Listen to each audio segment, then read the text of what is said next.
another segment of Get to Know Your Radiologist. Today I am here with Dr. Neil Johnson. Hello. Hello. How you doing? And can you tell us what your full title is? I'm a professor of radiology, and I'm the Janet Strife Chair of Safety and Quality for Radiology. Nice. And what does a typical day look like for you here?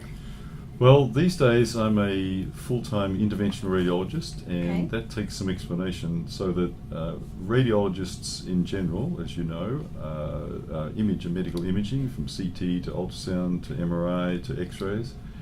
And what we do, there's 4 of us here at this hospital, which is a lot for a pediatric institution. What we do is we combine our imaging skills with basically surgery, so that minor surgery. So we work in the operating room, which is where we are now.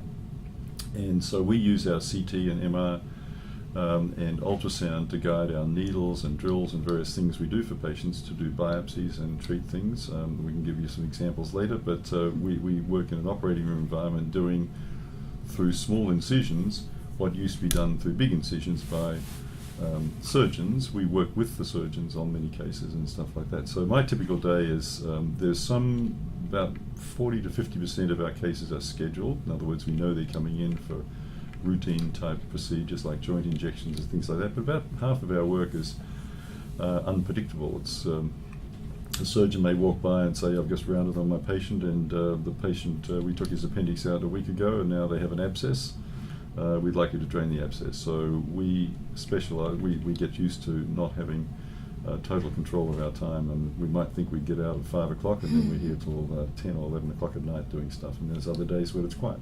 So it's a very variable day. You have to get used to it, and it takes a certain mentality to cope with. It can either be feast or famine up here. Yeah, I understand. And so what made you pick radiology as your specialty? The short version of that, I came from Australia, so I grew up and trained in Australia, and one of the things I was interested in college was photography.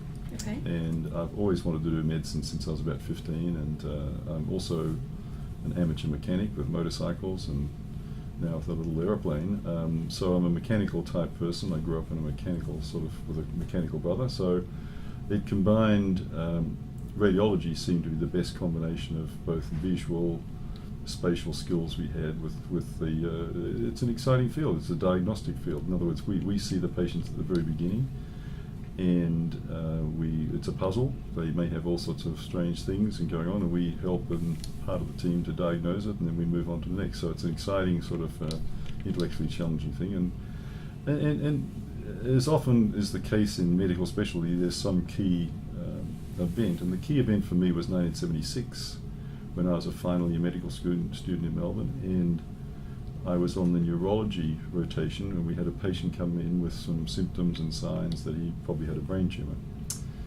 And I remember going down with the patient to this fancy new machine in 1976. It was the first in Australia, called a CT scanner. It wasn't called CT, it was called ME scan at the time. And at the time, the way to diagnose a brain tumour was an angiogram and a thing called an air study, which was a really brutal, very dangerous study where we put air inside the skull to show the brain, etc. And that was the way we diagnosed brain tumours at the time.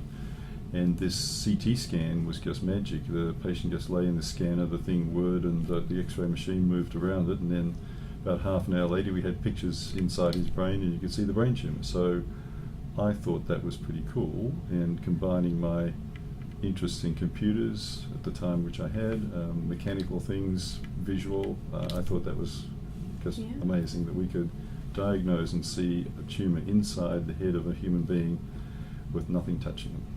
So I went into radiology. That's cool. That's a really cool story. And so why pediatrics?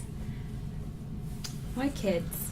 Well, it's another good question. Some of it's sort of just random luck in that I happened to enjoy pediatrics, but I did 1 year after I graduated in Hobart, Tasmania, and then I got a job back at the Children's Hospital in Melbourne, which is a very big children's hospital. It's one of the 2 main children's hospitals in Australia.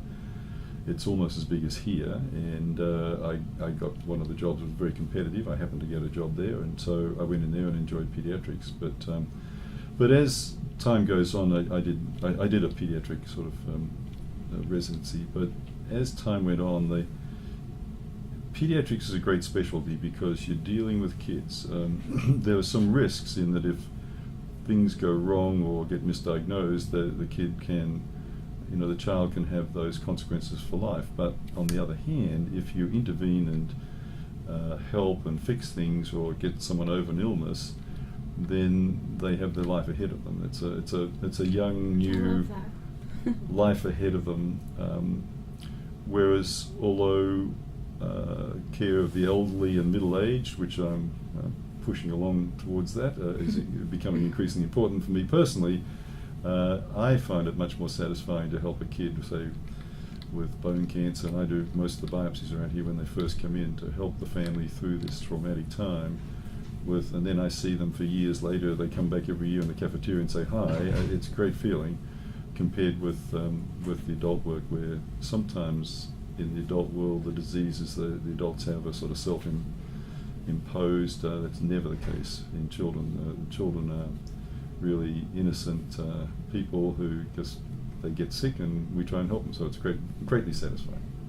Do you have a favorite genre of music? I like opera.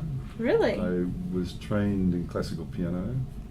Really? Way back. I did 13 years of that. We did competitive piano playing, which is another reason I like interventional radiology, because it's using both hands and we're doing things mechanically. So I like classical music, but I like all sorts of music, from jazz to I discovered after her death Amy Winehouse, and there's a great movie about her. And my other favourite group is a thing called Pink Martini. Haven't heard of that. Oh, you've got to see Pink Martini. Pink Martini is a very eclectic group. They sing, it's an American group based out of Oregon, but they sing and play extraordinary instruments, and they sing in like 5 or 6 different languages. They're very famous in France, actually. Okay. But they're very. It's not technical music, but they're technically extraordinarily talented. So do you have any favorite foods? Lots of food. Everything. That's me. I like everything. We actually, my wife and I and the family used to host, up until last year, we host the Fellows Welcome Party. Okay. When they first come into this department, we've got a wonderful backyard with grass, about an acre of grass, etc. And it's great. We set up some games and stuff. But one of the things we do is we cook kangaroo hamburgers. Wow. And the fellows, when I see them years later at meetings, they seem to remember that, because it's not something that they would expect. What does kangaroo taste like? It's very gamey, like chicken. Well, no, more like deer, like venison. Okay. Actually. Yeah, like venison. It has to be cooked correctly because it's very dry. It's actually very healthy meat. It's got almost no fat in it. But and remember, kangaroos are sort of like deer here. Deer in Australia, there's many kangaroos there. So it's a source of food there. But we like that. But what I do like is sushi. I make my own homemade sushi. Love sushi. Yeah, and we'll have to bring some in. I bring the leftovers up here to the technologists, and it lasts about 10 minutes. No, bring me some next time. time. All right, okay, I'll bring you some. Oh, I love it. So, in the limited amount of free time that you actually have, what do you enjoy doing? Well, I enjoy walking.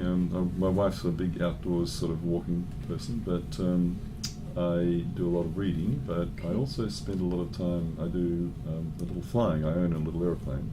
Cool. That fits in beautifully here, because it's just like interventional radiology. You have to decide whether to take off or not, and once you're into a case, you can't sort of say, "Oops, sorry, I shouldn't have started that." So it's the same with flying. And then there's an old saying that take off at discretion and landing is compulsory. So if you get up there and the weather turns bad, you have to be able to cope with it and to do things. So there's some risk. There's modified risk, same as interventional radiology, and it's good. So I spend a lot of time in my little airplane flying.